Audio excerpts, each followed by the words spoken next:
ایک ایسے نبی جنہوں نے اپنی قوم کو 950 سال تک دین کی تبلیغ کی، رات دن چھپ کر سرے عام ہر طریقے سے سمجھایا، مگر اتنے عرصے کے بعد بھی ان کی قوم نے انہیں جھٹلایا اور نافرمانی پر جمے رہے۔ پھر وہ لمحہ آیا جب اللہ تعالیٰ کا حکم نازل ہوا اور انکار کرنے والوں پر اللہ تعالیٰ کا ایک ایسا عذاب نازل ہوا کہ آسمان سے پانی برسا اور زمین کے سینے پھٹ کر چشمے ابلنے لگے۔ یہ وہ دن تھا کہ جب فیصلہ الہی کا ظہور ہوا اور جب پوری قوم کے انجام کا وقت قریب آیا۔ حضرت نوح علیہ السلام دنیا میں چوتھے بلکہ کفار کی طرف بھیجے جانے والے پہلے رسول ہیں کہ اے میری قوم، میں تمہیں اللہ تعالیٰ کے عذاب سے بہت واضح انداز میں خبردار کرتا ہوں۔ اللہ تعالیٰ کی وحدانیت کا اقرار کرو، شرک نہ کرو، خدا کے غضب سے بچنے کے لیے اس کی نافرمانی سے دور رہو، اور اگر تم لوگوں نے میری بات مانی اور میرے لائے ہوئے دین پر ایمان لائے اور تو اللہ تعالیٰ تمہارے گناہوں کو بخش دے گا اور تم پر عذاب نہیں نازل فرمائے گا۔ حضرت نوح علیہ السلام کی تبلیغ کے جواب میں ان کی قوم نے سرکشی کا مظاہرہ کیا، ان کو جھٹلایا، ان کی نافرمانی کی، توحید کو ماننے اور شرک کو چھوڑنے سے انکار کر دیا، اور آپ علیہ السلام کو قتل کرنے کی دھمکی دینا شروع کر دی، اور اس قوم نے یہ تک کہا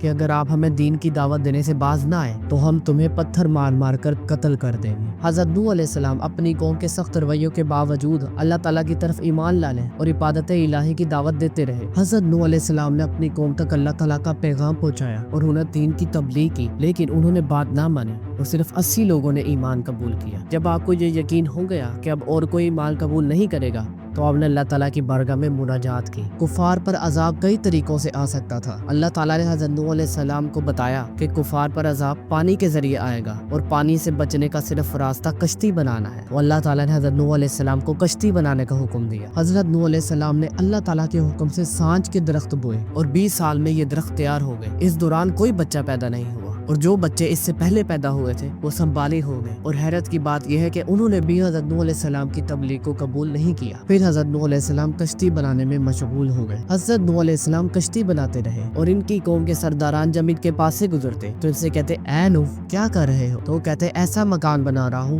جو پانی پر چل سکے۔ یہ سن کر وہ ہنستے کیونکہ آپ یہ کشتی جنگل میں بنا رہے تھے اور وہاں دور دور تک پانی کا نام و نشان تک نہ تھا۔ بعض لوگ تو مذاق مذاق میں یہ تک کہہ دیتے کہ حضرت نوح علیہ السلام پہلے نبی تھے اور اب بھڑائی ہو گئے ہیں۔ حضرت نوح علیہ السلام نے ان کو فرمایا، کسی دن ہم تمہیں ہلاک ہوتا ہوا دیکھیں گے اور ہم پھر تم پر ہنسیں گے۔ حضرت نوح علیہ السلام کی یہ کشتی 2 سال میں تیار ہوئی۔ اس کی لمبائی 300 گز، چوڑائی 50 گز اور اونچائی 30 گز تھی۔ اس کشتی میں 3 درجے بنائے گئے۔ سب سے نچلے درجے میں جنگلی جانور، درندے وغیرہ، اور درمیانی درجے میں چوپائے وغیرہ، اور سب سے اوپر والے درجے میں خود حضرت نوح علیہ السلام اور ان کے ساتھی تھے۔ حضرت نوح علیہ السلام کشتی بنانے میں مصروف رہے یہاں تک کہ قوم کی ہلاکت کا وقت آ گیا۔ اللہ تعالیٰ نے حضرت نوح علیہ السلام کو عذاب کے آنے کی یہ نشانی بتائی تھی کہ جب تنور سے پانی ابلنا شروع ہو جائے تو سمجھ لینا کہ عذاب آ چکا ہے۔ تو جیسے ہی تنور سے پانی ابلنا شروع ہوا تو حضرت نوح علیہ السلام نے 3 طرح کے لوگوں کو کشتی میں شامل کر لیا، ہر جنس میں سے میل اور فیمیل کا جوڑا۔ حضرت نوح علیہ السلام کے اہل خانہ جو کہ کل 7 افراد تھے، اور تیسرے وہ لوگ جو حضرت نوح علیہ السلام کی دعوت پر ایمان لائے تھے۔ ہر جنس میں سے نر اور مادہ کا جوڑا کشتی پہ سوار کرنے کے بعد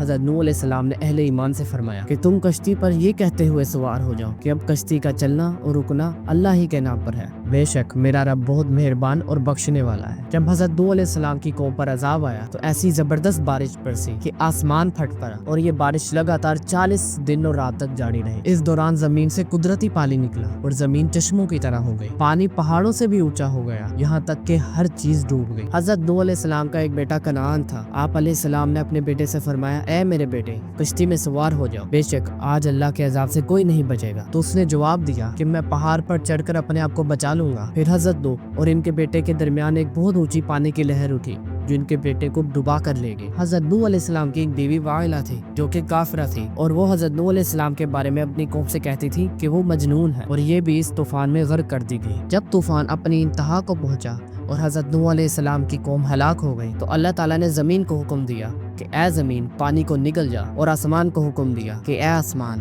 تھم جا۔ اس کے بعد زمین خشک ہو گئی، اور اس طرح حضرت نوح علیہ السلام کی کافر قوم مکمل طور پر ہلاک ہو گئی، جبکہ حضرت نوح علیہ السلام کی کشتی 6 ماہ تک اسی پانی میں رہی، اور 6 ماہ پانی میں رہنے کے بعد جودھی پہاڑ پر جا کر رک گئی۔ دوستو، اس کہانی سے ہمیں کیا سبق سیکھنے کو ملتا ہے کہ غرور اور تکبر بہت بری چیز ہے۔ جس شخص کے اندر غرور اور تکبر ہوتا ہے وہ کبھی کامیاب نہیں ہوتا، ہمیشہ برباد ہوتا ہے۔ تو فرینڈز، اگر آپ کو میری اس پروفٹ سیریز میں مزہ آیا ہے تو پلیز میرے چینل کو سبسکرائب کیجیے تاکہ آپ اسی طرح کی مزید ویڈیوز دیکھتے رہیں۔ Thank you so much for watching.